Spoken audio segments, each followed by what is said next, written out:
வணக்கம். உண்மை செய்திகளுக்கு உங்களை வரவேற்கிறோம். நெல்லை ராமையன்பட்டியில் அரசு கால்நடை மருத்துவக் கல்லூரி அருகே அனுஜ் டைல்ஸின் நேரடி விற்பனையகமான எஸ்டி டைல்ஸ் புதிய கிளை திறப்பு விழா நடந்தது. அனுஜ் டைல்ஸ் இயக்குனர் அரவிந்த் பாபு தலைமை தாங்கி புதிய கடையை திறந்து வைத்து குத்துவிளக்கேற்றினார். அதனைத் தொடர்ந்து நெடுஞ்சாலை ஒப்பந்ததாரர் வேல்தேவர், பில்டர்ஸ் அசோசியேஷன் ஆஃப் இந்தியா தலைவர் செல்வகுமார் ஆகியோரும் குத்துவிளக்கேற்றினார். பாளையங்கோட்டை ஜேசிஐ தலைவர் ரபேல், பாளை ரோட்டரி தலைவர் சாமுவேல், நெல்லை சிவில் இன்ஜினியரிங் அசோசியேஷன் தலைவர் மன்மதன், தொழிலதிபர் சுல்தான் ஹமீத், கோவில்பட்டி பில்டர்ஸ் அசோசியேஷன் தலைவர் குணசீலன், ராமையன்பட்டி பஞ்சாயத்து தலைவர் டேவிட், ராமையன்பட்டி வணிக சங்க தலைவர் அப்துல் பிராம் கான் ஆகியோர் முன்னிலை வகித்தனர். விழாவில் எஸ்டி டைல்ஸ் உரிமையாளர் கே செந்தில் முருகன் வரவேற்று பேசுகையில், தற்போது அனுஜ் டைல்ஸின் நேரடி விற்பனை நிலையமாக அனைத்து கம்பெனி டைல்ஸ்களும் பல டிசைன்களில் தரமானதாக விற்பனை செய்யப்படுகிறது. வருகிற 31ஆம் தேதி வரை டைல்ஸ் வாங்கும் தொகைக்கு ஏற்ப பல்வேறு பரிசு பொருட்கள் வழங்கப்படுகிறது என்றார்.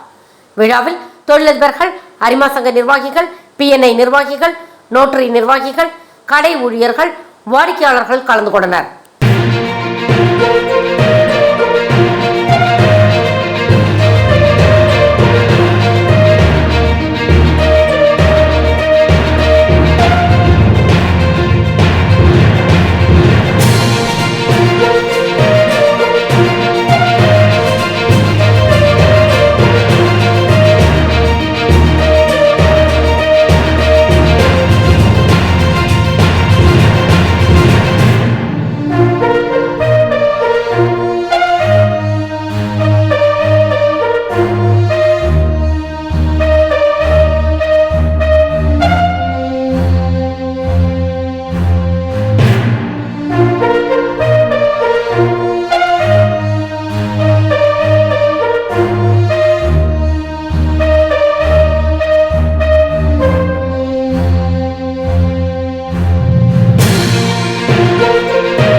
ஃபார் வாட்சிங் உண்மை செய்திகள். நெல்லை செய்திகளை உடனுக்குடன் தெரிந்து கொள்ள சேனலை சப்ஸ்கிரைப் பண்ணுங்க, லைக் பண்ணுங்க, ஷேர் பண்ணுங்க.